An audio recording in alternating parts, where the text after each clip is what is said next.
Bonjour frères et sœurs, j'aimerais vous parler aujourd'hui par rapport à vos enfants. Quel rôle, quelle place vous donnez à vos enfants dans la vie spirituelle à la maison? Vous savez, Jésus-Christ a dit à Pierre et les autres disciples qui étaient là, laissez venir à moi les petits enfants.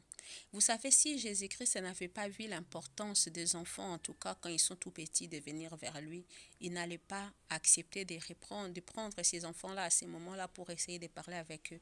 Parce que la Bible nous dit que Jésus-Christ était fatigué, il s'est reposé. C'est à ce moment-là que les mamans sont venues avec leurs enfants. Les enfants ont un rôle majeur dans la vie spirituelle à la maison.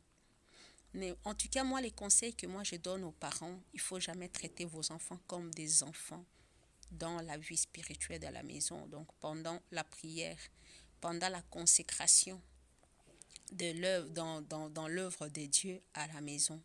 Traitez vos enfants comme si vous traitez des adultes. Un enfant qui a 4 ans, en tout cas, moi je parlais par rapport à 4 ans, 5 ans, 6 ans, 7 ans, 8 ans, 9 ans, 10 ans, jusqu'à je ne sais pas moi combien.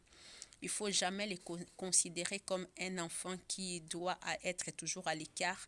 Quand toi, tu te consacres à Dieu, quand tu pries, quand vous faites les prières de la maison, quand vous lisez la Bible, il ne faut jamais considérer un enfant comme un enfant.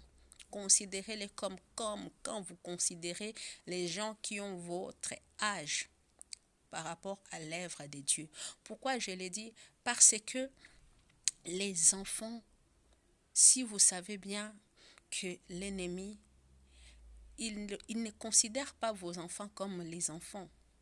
Parce que s'il a le projet de détruire vos enfants, il ne va pas dire, oh, ils sont encore petits, on va les laisser grandir pour essayer de voir avec eux. Il commence tout petit avec ces enfants-là. Et là, il les transforme, il les change les cœurs, il les change de manière. Les enfants qui étaient des enfants remplis de compassion, d'amour, il les change et ils deviennent des méchants, ils deviennent des sorciers qui font des mauvaises choses par-ci, par-là, qui détruisent et qui tuent.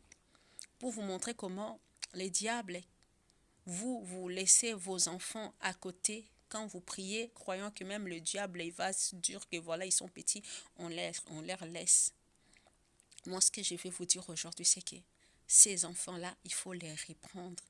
Priez avec eux comme vous priez. Si vous priez 1 heure du temps, prenez vos enfants, priez avec eux 1 heure du temps. Il ne faut jamais vous dire, on va prier juste un peu avant de dormir, Père éternel, bénis les enfants, nanana, amen. Non, si tu pries 1 heure, prends tes enfants, prie avec eux 1 heure. Si 2 fois tu te réveilles la nuit pour prier, prends tes enfants, réveille-les la nuit, prie avec eux. Si tu prends le temps de lire la Bible, prends tes enfants, prends la Bible, lis la Bible avec tes enfants. Quand aussi il faudra partager la parole de Dieu, partage la parole de Dieu avec tes enfants comme si tu partageais avec les adultes la parole de Dieu. Vous savez, le Saint-Esprit ne grandit pas ou ne diminue pas. Le Saint-Esprit, il est le Saint-Esprit à la taille du Saint-Esprit pour tout le monde, que ce soit par rapport aux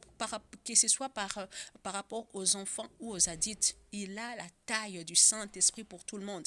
La Bible nous montre comment il y a eu des enfants qui ont fait de grandes choses. David, il était petit, il a fait de grandes choses. Il y a plein d'autres enfants à la Bible qui ont pu faire de grandes choses. Pourquoi? Parce que le Saint-Esprit a opéré dans leur vie. Et c'est comme ça aussi, vos enfants qui sont tout petits, Dieu aussi a la capacité de travailler dans leur vie pour manifester sa gloire. Alors, il ne faut jamais mettre vos enfants à l'écart. Jamais mettre les enfants à l'écart, en tout cas, que l'Éternel vous bénisse.